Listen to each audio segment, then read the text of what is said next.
brought to you by Agilus Diagnostics.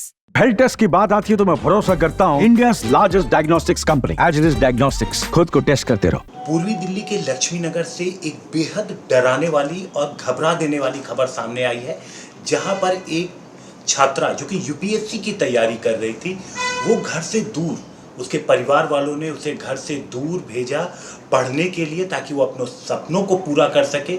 किराए के एक मकान में वो एक, ये देखिए, ये पूरा घर आप देख सकते हैं, ये किराए का लेकर के यहाँ पर अकेली वो छात्रा रहकर तैयारी कर रही थी। लेकिन वो तब चौंक गई जब उसे पता चला कि कमरे के तमाम जो बल्ब के होल्डर हैं उनके अंदर मकान मालिक के बेटे ने स्पाई कैमरा लगा रखा है। हम पीड़िता से बात करते हैं, उन्हीं के घर में हम मौजूद हैं। कब और कैसे आपको पता चला कि कमरे के अंदर होल्डर में स्पाई कैम लगे हुए हैं? मुझे ये सैटरडे को पता चला और संडे को मैंने सब कुछ चेक करवाया कैमरा। फिर मैंने रूम चेक किया तो और भी कैमरे थे। फिर मैंने अपने परिवार वालों को बुलाया और मेरे रिलेटिव्स रहते हैं दिल्ली में, उन्हें बुलाया और फिर एफआईआर की और फिर पुलिस आई, अरेस्ट हुई, ये सारा सब कुछ इनका प्रोसेस हुआ और फिर उसे ले गए। लेकिन बाद में भी मैंने खुद जब चेक किया तो एक कैमरा और था, तो फिर बाद में अगले दिन पुलिस वो भी ले गई। आप ये बताइए कि आपको शक कैसे हुआ? पहला कैमरा लगा कहाँ था, अगर आप बता सकें? पहला कैमरा मैंने अपने वॉशरूम में देखा सामने से, क्योंकि वो हमेशा चाहता था या तो मैं दरवाज़ा उतरवा दूँ, ऐसे बंद करके यूज़ करूँ। जी जी जी। और मेरे कमरे की लोकेशन ऐसी है, यदि वो गेट पे भी खड़ा है तो पूरा कमरा देख सकता है। अच्छा जी जी। तो मुझे शक हुआ ये मेरे गेट के पीछे क्यों पड़ गया, क्योंकि मेरा कमरा बंद है, अंदर वॉशरूम वगैरह है, मैं उसे कैसे भी यूज़ करूँ।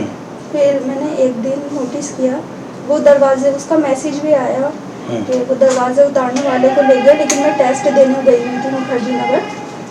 मैंने कहा कि जब मैं आऊँगी तब मैं गेट खोलूँगी, तो उसने मैसेज में भी कहा यदि चाबी नहीं देनी थी तो आप पहले बता देती, मैं दरवाजे वाले को ले आया हूँ। फिर मुझे लगा ये क्यों मेरा इतना दरवाजे के पीछे पड़ा हुआ है। तो मैंने कैमरा चेक किया, वॉशरूम में होल्डर लगा हुआ था एक खाली, तो अच्छा, वो खाली होल्डर था, उसमें कोई बल्ब नहीं था? जी जी। तो उसका कनेक्शन भी गीज़र के लाइन से था। तो मैंने फिर चेक किया, उसमें कैमरा था। फिर मैंने और कैमरे चेक किए, तो टोटल 4 कैमरे लगे हुए थे इस फ्लैट के अंदर। आपके फ्लैट नहीं है, ये 10 बाई 10 का एक रूम है। तो इसमें जो दूसरे कैमरे थे वो कहाँ थे, अगर आप बता सके?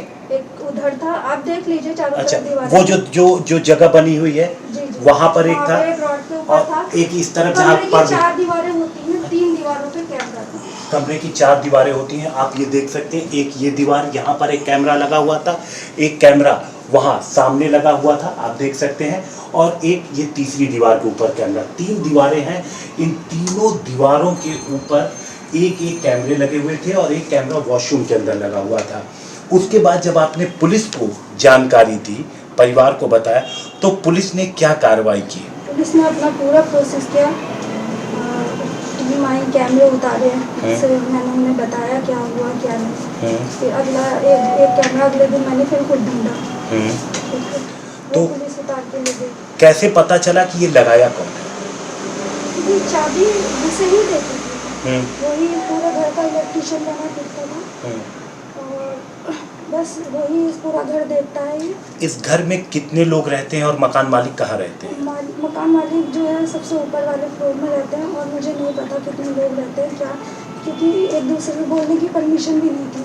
अच्छा। तो कभी ऐसा मौका नहीं आया कि किसी से बात की जाए, कुछ कहा जाए। मैं क्योंकि बंद कमरे में रहते हैं, ज़्यादा टाइम भी नहीं था, तो बस अचानक से वो दरवाजे के पीछे पड़ गया, तो माइंड आ गया ये दरवाजे के पीछे क्यों पड़ा।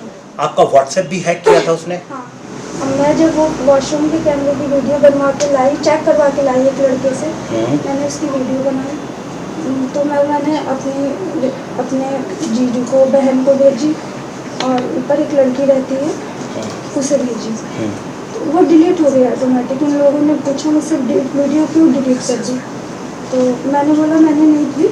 फिर मैंने अपना डिवाइस चेक किया तो मेरा मोबाइल भी हैक था। बस फिर वो चक्कर काटता रहा कभी किसी बहाने से, लेकिन मैंने उसे ना घर में आने दिया ना दरवाज़ा खोला। अगले दिन अपने पेरेंट्स को बुलाए और पुलिस को बुलाया, तो वो अरेस्ट हो गया फिलहाल। तो उसके पास से कुछ बरामद हुआ है? अब ये मुझे नहीं पता, लेकिन वो अपने लैपटॉप क्या जो भी है सब ले गया। अब ये पुलिस बताएगी क्या मिला क्या नहीं मिला, लेकिन मुझे लगता है कि जब कैमरे लगे हैं तो कुछ ना कुछ ज़रूर होगा उसके पास। आप अब क्या चाहती हैं, इंसाफ कैसे क्या चाहती हैं, पुलिस से क्या संदेश देना चाहेंगी, क्या कहना चाहेंगी अपनी जैसी उन लड़कियों से जो अकेले आपकी तरह रह के घर से दूर पढ़ाई कर रही हैं और मेहनत कर रही हैं, कुछ करना चाहती हैं? मैं बस ये कहूँगी, ये अकेला मेरा मसला नहीं है, ये हर उस लड़की का मसला है जो ज़बरदस्ती अपने शहर से गांव से आती है, फिर उसके साथ ऐसा हो जाता है। आंखों में आंसू आ गए हैं, हम दिखा नहीं सकते हैं आपको क्योंकि हमारी और मजबूरी ये है। उसके पेरेंट्स उसकी सपोर्ट में है, उसका एक भाई है, बाप है, ये सब उसकी सपोर्ट में है, आरोपी के। हाँ। इसलिए, और मेरा रूम भी ये सिक्योरिटी पे है, इसलिए मैं यहाँ से जा नहीं सकती। मेरा सामान भी 5 साल हो गए तो अच्छा खासा है मेरे पास, और मेरा पेपर भी अगले महीने, तो इसलिए बस मैं यहाँ से खाली करके एकदम नहीं जा सकती। मेरे पैसे हैं लोगों पे, और ये इस भाई है, इसका बाप है, सब उसकी सपोर्ट में है। सब उनके से आपसे कुछ कहा उन लोगों ने, खाली करने के लिए कहा? नहीं, खाली करने को तो एकदम से खाली नहीं हो सकता, लेकिन खाली तो करना ही है। उन लोगों ने कहा आपसे खाली करने के लिए? नहीं, अभी नहीं कहा जी। तो आप ये देखिए, आंखों में आंसू आ गए। इनका कहना है कि घर से दूर हम लोग निकलते हैं, पढ़ के कुछ करना चाहते हैं, और इस तरीके की जब कोई हरकत करता है, और उससे भी ज़्यादा तकलीफ दे ये है कि आरोपी के सपोर्ट में जब लोग, चाहे उनके अपने ही क्यों ना हो, उसकी ऐसी घिनौनी हरकत देखने के बावजूद उसके सपोर्ट में आकर खड़े हो जाते हैं। बहरहाल पुलिस ने इस मामले में BNS की, भारतीय न्याय संहिता की धारा 77 के तहत FIR दर्ज की है और पूरे मामले की जांच कर रही है। आरोपी फिलहाल गिरफ्त में है। जी, कुछ और आप कहना चाहती हैं? मैं चाहती हूँ उस पर IT एक्ट लगे, क्योंकि ये क्या है, किसी लड़की का पूरा जीवन खराब हो गया और धारा 77 लगा दी और वो छूट गया 1 साल बाद। ये कोई इसका सलूशन नहीं है। इस मेरे नहीं, मेरे जैसी बहुत, और एक लड़की और यहाँ तैयारी करती है, उसके पेरेंट्स बुला रहे हैं, तो मेरे साथ उसका भी फ्यूचर खराब हो गया।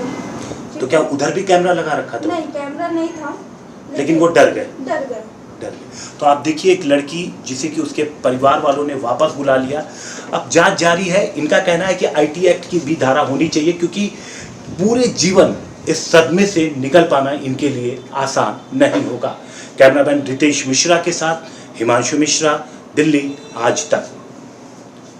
अब हम कुछ तस्वीरें आपको इस कमरे की दिखा देते हैं। आप ये देखिए, 4 दीवारी होती है, 3 दीवारें आप देख सकते हैं। एक दीवार जहाँ पर आप सामने होल्डर की जगह देख रहे हैं, उसके सामने आप देखिए दूसरी दीवार, यहाँ पर होल्डर की जगह होती है, आप यहाँ पर उसने कैमरा लगा रखा था। तीसरी दीवार हम आपको सामने की तरफ दिखा रहे हैं, ये दीवार देखिए, यहाँ पर उसने होल्डर लगा रखा था। और एक उसने जो वॉशरूम के अंदर हम आपको दिखाते हैं, यहाँ पर दरवाजे के एकदम बगल में यहाँ पर आकर के उसने होल्डर लगा रखा था, और उसमें चूंकि बल्ब नहीं था, उस होल्डर में कोई बल्ब नहीं था, इन सारे होल्डर में बल्ब नहीं थे। शक हुआ, जांच की और आरोपी पकड़ा गया। लेकिन फिलहाल अभी पीड़िता की माने तो इंसाफ पूरा नहीं मिला है, अभी इंसाफ की जंग जारी है। कैमरामैन रितेश मिश्रा के साथ हिमांशु मिश्रा, दिल्ली आज तक।